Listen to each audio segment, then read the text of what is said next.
एक बार गिद्धों का झुंड उड़कर एक द्वीप पर चला गया। वह द्वीप समुद्र के मध्य में स्थित था। वहां बहुत सारी मछलियां, मेंढक और समुद्री जीव थे, इसलिए वहां पर गिद्धों के लिए खाने पीने की कोई कमी नहीं थी। सबसे अच्छी बात यह थी कि वहां कोई जंगली जानवर जो कि गिद्ध का शिकार करे, वैसा कोई जंगली जानवर नहीं था। वहां गिद्ध बहुत प्रसन्न थे। इतनी आरामदायक जिंदगी उन्होंने पहले कभी नहीं देखी थी। उस झुंड में ज्यादातर गिद्ध युवा थे। वे सोचने लगे कि अब वे जीवन भर इसी द्वीप पर रहेंगे। वो सब ने तय किया कि अब हम यहाँ से कहीं नहीं जाएंगे, क्योंकि इतनी आरामदायक जिंदगी कहीं नहीं मिलेगी।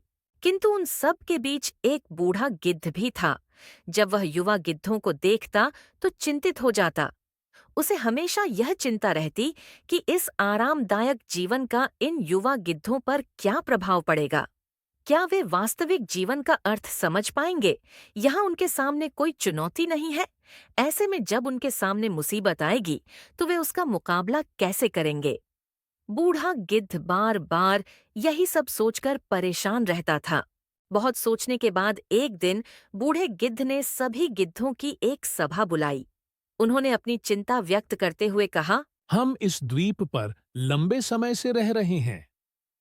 मुझे लगता है अब हमें वापस उसी जंगल में चले जाना चाहिए जहां से हम आए थे। यहां हम चुनौती रहित जीवन जी रहे हैं। ऐसे में हम कभी भी परेशानी के लिए तैयार नहीं होंगे।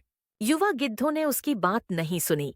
उन सभी युवा गिद्धों को लगा कि बढ़ती उम्र के साथ इस बुढ़े गिद्ध के दिमाग ने काम करना बंद कर दिया है, इसलिए वो ये सब बकवास कर रहा है। उन सभी ने उस बुढ़े गिद्ध से कह दिया कि हम सभी जीवन भर इसी द्वीप पर रहेंगे और इस द्वीप को कभी भी छोड़ के नहीं जाएंगे। बूढ़े गिद्ध ने उन्हें समझाने की बहुत कोशिश की। उसने कहा कि तुम सब अभी ध्यान नहीं दे रहे हो। आराम के आदी हो जाने के कारण एक दिन तुम लोग उड़ना भूल जाओगे। ऐसे में अगर आपको परेशानी का सामना करना पड़े तो आप क्या करेंगे? आप सभी मेरा अनुसरण करें, मेरा अनुसरण करें। चलो उसी जंगल में चलते हैं। ये बेहद आरामदायक जिंदगी पूरी जिंदगी के लिए अच्छी नहीं है। लेकिन किसी ने बूढ़े गिद्ध की बात नहीं मानी। बूढ़ा गिद्ध अकेला ही वहां से चला गया और उड़कर वापस उसी जंगल में चला गया। कुछ महीने बीत गए। एक दिन बूढ़े गिद्ध ने द्वीप पर गिद्धों को खोजने और द्वीप पर उड़ने के बारे में सोचा। द्वीप पर जाकर उन्होंने देखा कि वहां का दृश्य बदला हुआ था। जहां देखो वहां गिद्धों की लाशें पड़ी थीं। कई गिद्ध लहूलुहान और घायल हो गए। बूढ़े गिद्ध ने हैरान होकर घायल गिद्ध से पूछा। क्या हुआ? तुम्हारी यह हालत कैसे हुई? घायल गिद्ध ने बताया, तुम्हारे जाने के बाद हम इस द्वीप पर बड़े मजे की जिंदगी जी रहे थे।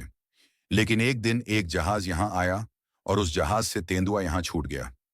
पहले तो उन चीतों ने हमें कुछ नहीं किया, किंतु जब उन चीतों को कुछ दिनों के बाद ऐसा एहसास हुआ कि हम उड़ना भूल गए हैं, हमारे पंजे और नाखून इतने कमजोर हो गए हैं कि हम किसी पर हमला भी नहीं कर सकते या अपनी रक्षा भी नहीं कर सकते, तो उन्होंने एक एक करके हमें मारकर खाना शुरू कर दिया। उन्हीं के कारण हमारी यही हालत हुई है। शायद आप पर विश्वास न करने का हमें यह परिणाम मिला है।